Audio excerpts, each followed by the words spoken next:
What's up? Welcome back to the channel. Today I want to talk about the Netflix Culture Guide. The 4th edition just dropped this week, and there's a lot of surprising stuff inside of it. It started with Reed Hastings initially putting out this slideshow that drove Silicon Valley kind of wild when it came out, because it was really counter to a lot of the things that we came to expect from big companies, from giant tech companies. Now, Netflix is a lot bigger now than they were then, but a lot of those same principles have remained inside of the document. So I want to start by reading you a little bit about Netflix Culture, the best work of our lives. This is the document that they just published. Their culture is based on 4 core principles. First, the dream team. We aim to only have high performers at Netflix, people who are great at what they do and even better at working together.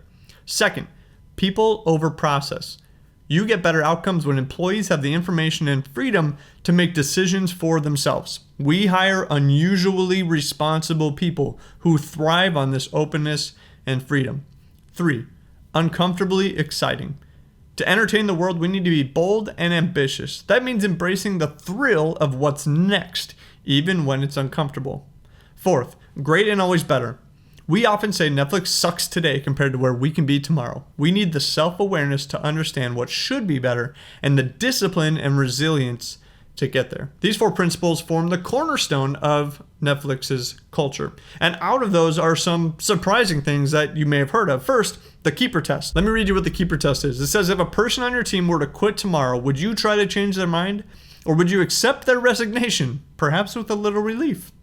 If the latter, you should give them a severance package now and look for a star, someone you would fight to keep. You have to play for your position every quarter, which leads to the second big worldview inside of this culture, which is that Netflix is not a family. This is a sports team. This is performance. And if you read through the document, it's not super obvious, but this is the foundational reason that any of the crazy stuff that Netflix culture proposes even works in the first place. You have to have extremely high-performing, smart, top-of-the-class type individuals, A players, as Steve Jobs would call them, in these positions, because they're worth far more and you can trust them far more. The document even mentions that, yes, occasionally these loosey-goosey rules have been taken advantage of, this lack of structure, but it's been worth it because of the speed and adaptability that comes with that. And now I'd like to share with you what I think is the absolute most important lesson from Netflix's culture that every single company in the entire world should know. And that is, if you become a control-driven,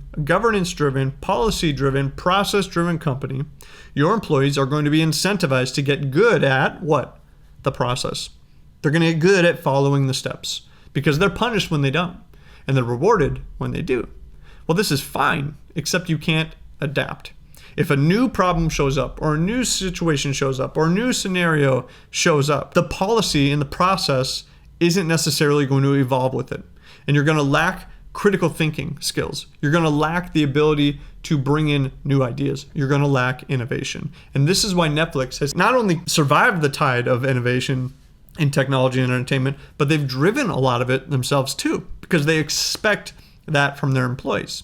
That's a big part of having a high performance, high autonomy environment, is you can give the people who are just world killers in the first place, give them that permission and that freedom to go do what they do best. One of the best things you can do is pick up a copy of No Rules Rules and read through the latest cultural guidelines published by Netflix, as well as the original slideshow published by Reed Hastings. It's available all over the internet. It will absolutely transform the way that you think about your team, your people, in fact, maybe even your career or your company.